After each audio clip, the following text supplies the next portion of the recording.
Hello everyone, it's Seth, probably better known as Saffron Olive, and it's time for another Instant Deck Tech.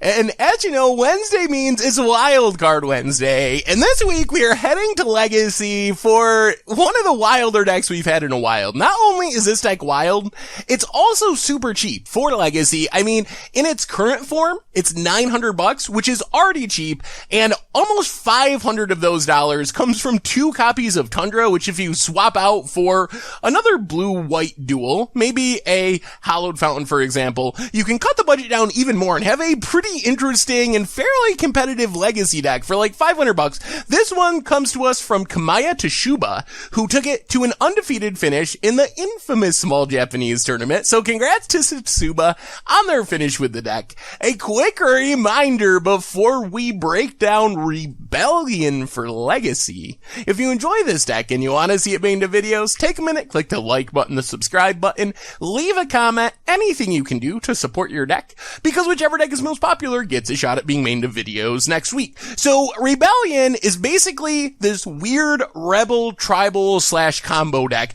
Kind of the key card of Rebels. Lin Civi Defiant Hero shows off the mechanic of Rebels really well. So it's only a 1/3 for 3, not super exciting, but it has an ability where you can pay X, tap it, and you search for a Rebel card with converted mana cost X or less. And this is a mechanic, or similar to a mechanic, that we'll find on a lot of Rebels. And then we can also pay 3 to put a Rebel on the bottom of our graveyard. So what we're trying to do with this deck is activate these search for a Rebel abilities again and again. We're searching not only for more Rebels, but more Rebels with searching abilities. So if our opponent manages to kill one of our Rebels, we can just keep searching up more again and again and again and again. The key part to this combo is Training Grounds, which makes these abilities much easier to pay for. So with the Training Grounds out, we can potentially just pay 1 mana and search for a Rebel that costs 3 or less mana, which is essentially all the Rebels in our deck. So 1 mana, tap Lin Civi, get a Rebel, and it also does this with all of our other Rebels that have similar mechanics. So we have Ramosian Sergeant, 3 to tap, search for a Rebel with converted mana cost 2 or less, like Armor Scout, for example, which is 2 mana, but taps to search for a Rebel 3 or less. Defiant Falcon, kind of the same, except it's a flyer, and then Ramosian Lieutenant searches for a Rebel with converted mana cost 3 or less. So we just are gonna have this machine, if we have Training Grounds out, where we can just spend our mana and eventually just search out all these Rebels from our deck until we overwhelm our opponent with our Rebel value and win the game. The problem with our Rebels, as you can see, is they're all really small. Ramosian Sergeant, 1/1. Armor Scout, the biggest of our Rebels, only has 2 power. Defiant Falcon, 1/1. Even our Lin Civi is a 1/30, so they're not very good at beating down our opponent. We can go super wide, but how do we actually close out the game? And that's where we find our honorary Rebel in Mirror Entity. So Mirror Entity, as a shapeshifter, is a Rebel, so we can tutor it out with our Lin Civi, with our other Rebels, and then it lets us pay X to pump up all of our creatures into XXs until end of turn. So we can potentially make all these small Rebels into 5/5s, into 6/6 by paying a bunch of mana and just swing in with everything, crush our opponent with all of our Rebels thanks to Mirror Entity. As far as non-Rebels in the deck, the big one is Thalia, Guardian of Thraben, which just helps us stay alive against combo decks, against storm decks, fizzles our opponent's removal to some extent, makes it a little harder for an opponent to cast a Swords to Plowshares on our Lin Civi, or to Brainstorm and do all the spell-based things that Legacy decks want to do. The rest of the deck, we get a bit of removal. Bound in Silence looks a little janky. It's a pacifism, essentially, that's 3 mana.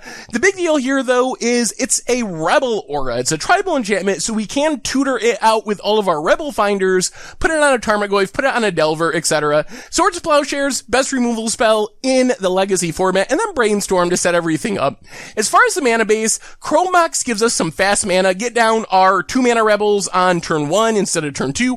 Ancient Tomb, same way, just speeds things up a little bit. A couple of Wastelands for disrupting our opponent. A Karakas to not only save our Lin Civi from opposing removal spells, but also to bounce a Emrakul, a Grizzlebrand, something along those lines. A bunch of fetch lands, the couple of Tundras, and the basic lands. In the sideboard, we get a bunch more removal. Submerge can be a free removal spell against green decks. Council Judgment hits anything. Holy Light is a little weird, but it's a way we can sweep away a bunch of small creatures. Celestial Purge gets red or black permanents, Disenchants for artifacts and enchantments, Pithing Needle, all-purpose. Grip of Phythis is a little strange, I guess, if you're in a very heavy Batterskull meta or Umezawa Jite meta or something like that. It could be good. And then Fairy Macabre and Rest in Peace to deal with graveyards. And that is Rebellion for Legacy. And that's our instant deck tech for today. So thank you very much for watching. I hope you enjoyed the video, and I will talk to you soon. Thanks for watching the video. If you enjoyed it, help us out by clicking that like button down below. And to keep up on all the latest and greatest, click that subscribe button. And don't forget to hit that bell icon to get alerts whenever we have new videos. And if you want to, check out some of our other sweet videos here and here.